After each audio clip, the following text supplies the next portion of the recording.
Amen.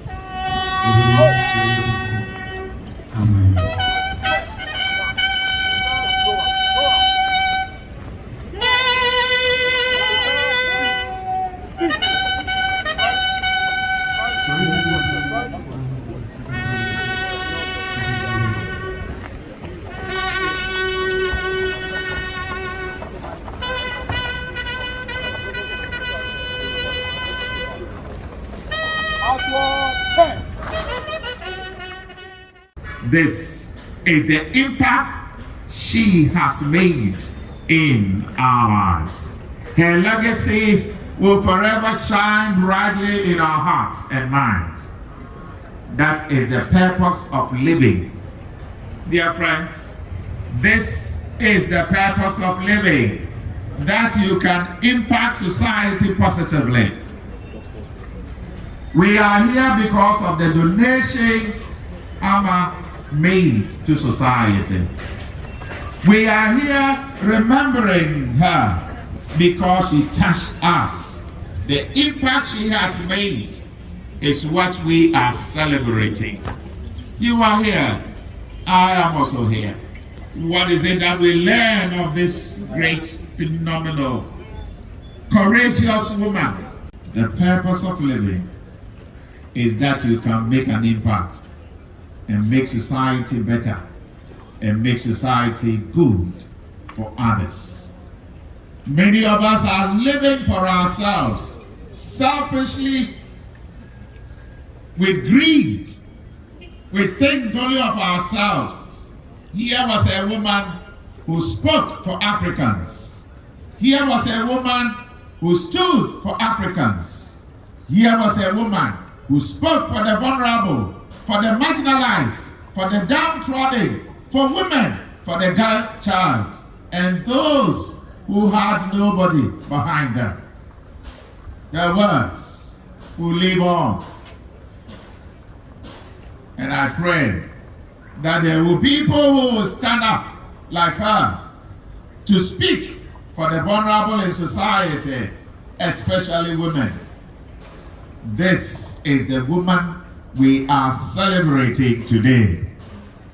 In a world often defined by chaos and uncertainty, this remarkable woman stood tall, serving as an unwavering pillar of strength, inspiration for the vulnerable. She faced life's challenges head on, demonstrating resilience and perseverance that was truly awe-inspiring. Through her unwavering determination, she overcame obstacles and triumphed against all odds. And listening to her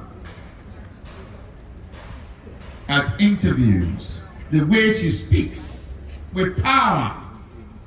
When someone and his co-conspirators decide to honor you by establishing a whole creative writing center on a university college campus in your name, what else can you say? Beyond thank you very much. Honorable Kwabena. Not being afraid of what she is saying and standing for on behalf of the vulnerable, on behalf of the African and the African woman. This is Amma Ata Aidoo. She stood tall for the idea of nationalism, and for her, she will not stand with our leaders who will go down and not project the dignity, the values, the culture of our people. This is the woman we are celebrating. She believed in a distinct African identity, which she viewed from a female perspective. She held strong Pan-Africanist views on the necessity of unity among African countries and was outspoken about the centuries of exploitation of the African resources and people. And it's still going on. Who are the next Aidoo's? Who are the next Aidoo's to stand, to defend us, and to speak power to truth, telling the Westerners enough of the exploitation? As far as I'm concerned, since we met you people 500 years ago, look at us. We've given everything. You are still taking. It's true. I mean, where will the whole Western world be without Africa? Our cocoa, our timber, our gold, our diamonds, our platinum, our whatever. Everything you are is us. I am not saying it, it's a fact. Enough of it. And this is what Amma stood for. She was outspoken and fearless in all of these. Let us all stand up against any imposition of Western culture and values that is coming against ours, that is trying to erode what we know of ourselves and the dignity we have as Ghanaians or as Africans. These impositions must be spoken against, just as Amma will do. Here we are with the dignity. Here we are with values. Today, Amma goes home. Who stands for us?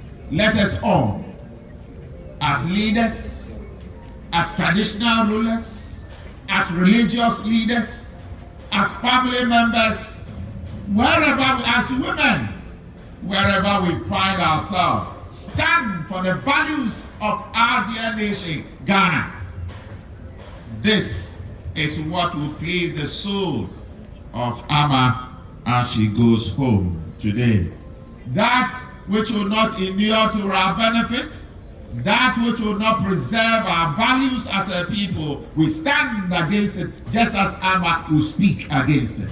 He said 500 years and more, and you are still taking our resources. Why? And why do we look on? Let us stand for ourselves. Let us not take things as we are in a global village. Yes, we are. But we just don't go there to take everything, hook, line, and sinker. We should take that which brings positiveness into our society, and that which will erode our values, we stand against us. This is Amma for you. Amma now goes home, and I pray that you and I will live as she lived. Beloved in the Lord, her mere tenacity and the values she stood for is what we should take along with us and let it live with us. In terms of her writings, we can say of her that Amma possessed a sharp intellect, an insatiable thirst for knowledge, and she did not keep it to herself, but made it known and gave it to society. The whole world benefited from her writings. Amma's works live on. Her works will live on. But as we gather here in that faith which I talked about, one thing also lives on. Her soul lives on. Her soul lives on. And as the Bible tells us, those who believe in Christ, we, like Paul says in 2 Corinthians chapter 5 and verse 8, to be absent from the body is to be present with the Lord. So Amma, her soul lives, and it is with the Lord. Now she has experienced a grand reunion. We have lost her here, but she's gained in heaven with the Lord. Now, if you thought she was a happy soul here, I want to tell you that she is happier in the new life that Amma is experiencing now.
Left wheel.